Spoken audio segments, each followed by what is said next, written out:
Hello everyone. I just wanted to give a quick review for exam number 2, let you know what it's about and what will be on the exam and what we'll cover on the exam. So the exam will be an open book, open note exam. There won't be any remote proctoring in the exam. Everything will just be up to you, and I'll trust you to not do anything inappropriate. You can use your books and your notes and everything. The quiz essentially itself will be in Canvas, so we will have you'll enter your answers in Canvas, just the final answer, and then after that you will scan your work and put it in exam number 2 assignment. You'll be given the full class period. I think I need to extend this time frame a little bit to make sure your work is scanned and can be put in also. That will be added additional to the class time part of the work. Your answers should be boxed in on your scanned work, as well as the Canvas. Well, the Canvas work will be typed in there, and they should match. There'll be 3 problems, just like we've had in the past. The problems will come from chapters 4, 5, and 6. So for chapter 4, we covered moments of a force. If you remember, we did moments of a force about a point. We did both a scalar approach and a vector approach for finding those moments. And if you remember, the scalar approach essentially was to find our moment, and that equaled our force times the distance, and this was the perpendicular distance from the point to the force. And then we also did the vector approach, and the vector approach for the moment was really our position vector crossed with our force vector, and it was in that order that we did that.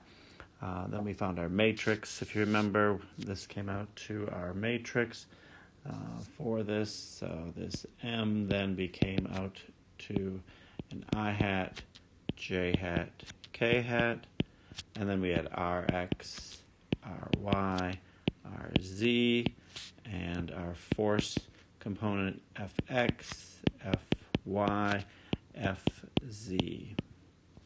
Right, and then we could solve for that. I'm not going to go into all that detail.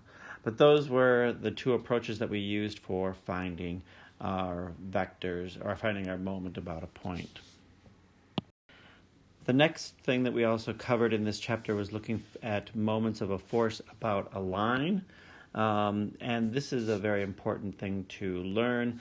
These are the steps that we used for finding a moment of a force about a line. You'll remember we first find the vector expression for the force. So this is in terms of Fxi hat plus Fyj hat plus Fzk hat.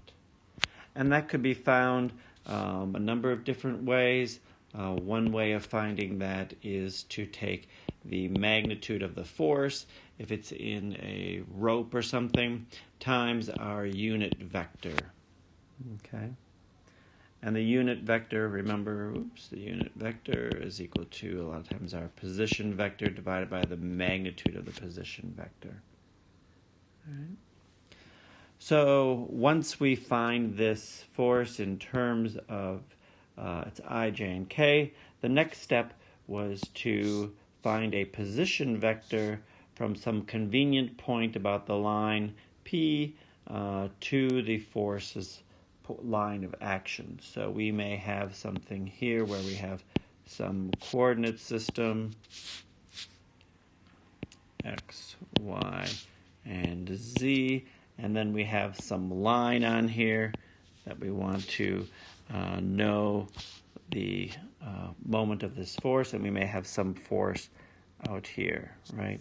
And as long as we know some point down there, say this is point A or B, and this is some point, who cares, right? It's anywhere on here. Here's its line of action. Let's just say that's C. We can find a position vector such that it is, let's say, we'll go this way up here, R, B, C. So from B to C, and again this is C, this is this point, okay, for this force F. Okay, so we find this position vector, we find and compute the moment, so here is that vector result that we're looking for. So now we have the moment around some point P, in this case it's B, so that point is on the line. Then we find the unit vector in the direction of the line. So in our case, our unit vector would be some unit vector BC is equal to this RBC divided by RBC magnitude. Okay, and you remember that when we find these position vectors, it's just the head minus the tail. So in this case, if we know the coordinates of C, and it's just subtracting the coordinates of B. Okay, and then last, to determine the component of this magnitude of, or the component of the moment at P, at some point P, or in our case B, where we did it, we would just take that and dot it with this unit vector that we found from step 4. Okay, and then that will give us a scalar result for that moment about a line. Okay, I highly recommend that you learn this process and know it well. While it's an open note exam, it is very important to know this very well. Last, you'll remember we did equivalent force systems where we maybe had some system like this, and we had some other system, maybe it's similar to this, and on this first system we had a number of forces that were on it. Maybe a moment is applied to it, another force. We wanted to bring that to a new system such that it looked like this, maybe. Okay, so this will be what we would go to. So this is system 1, and this is system 2, and they'd be called equivalent force systems. We could make them equivalent force systems.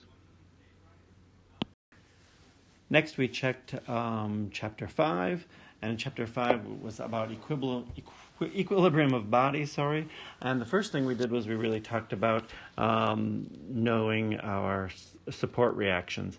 You will have to know all these support reactions and the difference between each of them and be able to write the correct support reactions on there to solve the problems. So be very careful with some of these. Some of these are a collar and a frictionless bar kind of thing, and like this one, it's allowed to move in this direction of the bar itself.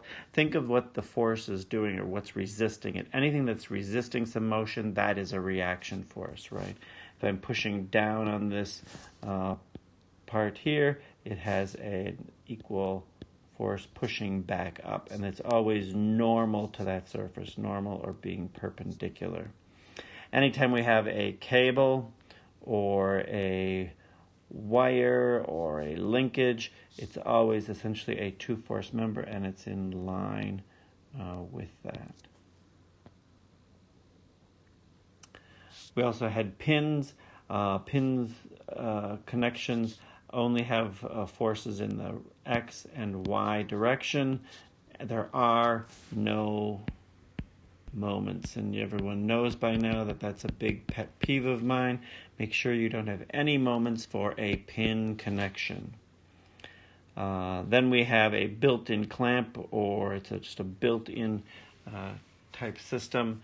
It could be connected to a wall, or it could be a post in the ground. It has a moment on it, plus it has an X and RY reaction force. And the last one that we're showing here is a resisting moment collar. It's not a pinned collar, so if you look at this one over here, this one is pinned. It's a collar with a frictionless pin, but you'll see in here there's a pin. This is welded on here, so it cannot rotate, but it can slide easily in this x direction. Okay, and those are the reactions for that. Likewise, we had our 3D supports. You should also know these. Know the difference between a thrust bearing and self-aligning bearings in case that comes up. Here's our built-in or clamped again, very similar. Again, with a pin in this case, or like a hinge, notice there's no moment around this x-axis. It's allowed to freely move in this direction, the x direction. Same with this one. Okay. Also in this chapter then, we covered reaction forces, or not reaction forces, the equations of equilibrium. Remember, we had 6 equations of equilibrium, and here we have those 6 equations. And for 2 dimensions, we only had these 3 equations of equilibrium. This is for 2D. For 3D, we used all 6. So in 3 dimensions, we can solve for 6 unknowns. In 2 dimensions, we can solve for 3 unknowns. Then we add some topics about cables and pulleys, springs and torsion springs a little bit, and 2-force members. Here's our 2-force member that we kind of talked about. We talked about more of this in the next chapter as well. The last chapter was chapter 6. We did structural analysis and machines of this. We did first start out with a truss type problem, and we looked at method of joints and method of sections for solving these trusses. Remember, with method of joints, we looked at everything, and in these trusses they were defined to be all 2-force members.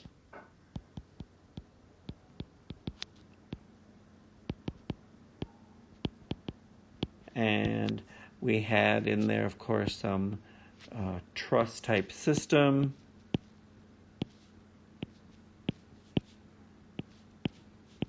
Right, and then we could break that out into individual joints. So if we did, we could break this one out into an individual joint here, and we would have we'd cut it out, and we'd have our forces on here. We could solve for these. Obviously, this particular one has too many unknowns. We would need to start somewhere else, most likely at this point here. Usually, these are simply supported structures like this. You should know how to solve these, where we have a pin on one end and a roller on another. Usually, you solve for these reaction forces first, and then you can solve at one of the joints. So if we look at this, we could then solve at this joint down here because we'd only have 2 unknowns. This one also only has 2 unknowns. And you can work your way through this. This is a good method if you need to know all of the forces in each of the members. Remember, drawing it this way is considered to be tension. So if you get a negative number, it's considered to be compression. The other method we used was method of sections.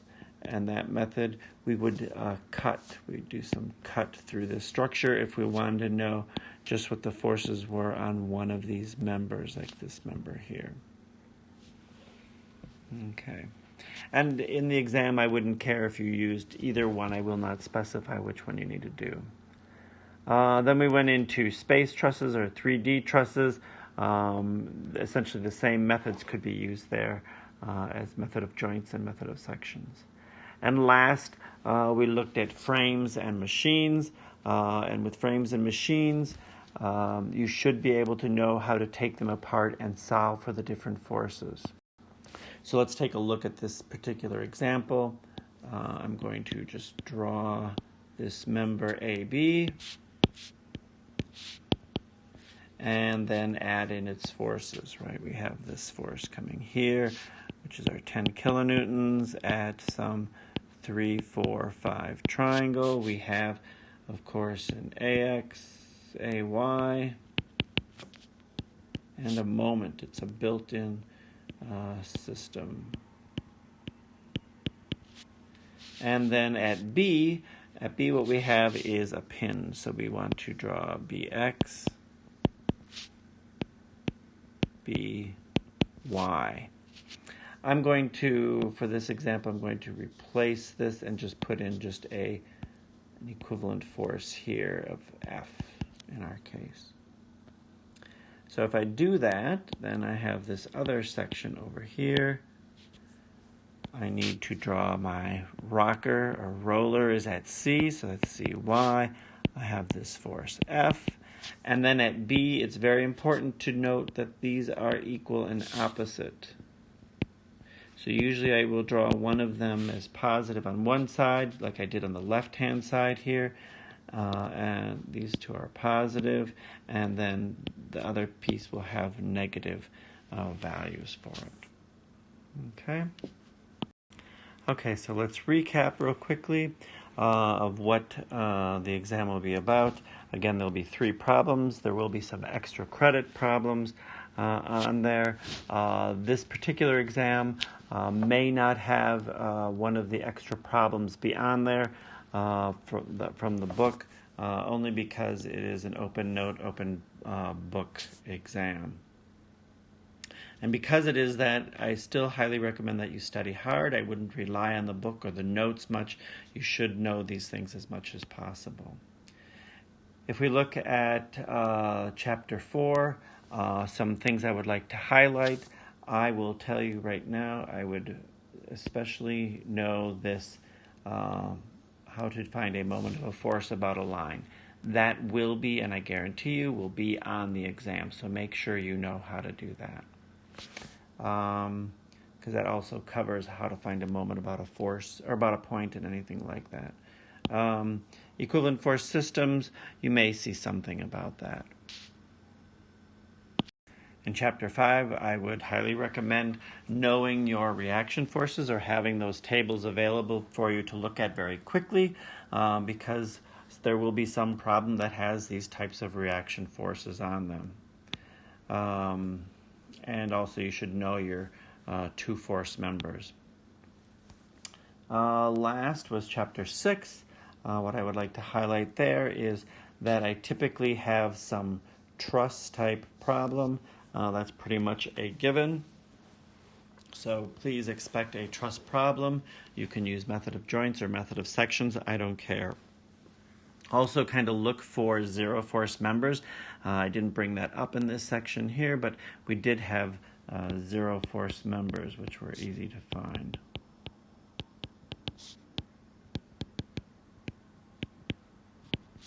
Okay, so the 2 main problems so far that I've discussed are the truss problem, a moment of force about a line, and I guess the last problem will be some type of system where you need to analyze some system in 2D or 3D type system with some reaction forces, so some type of problem like that.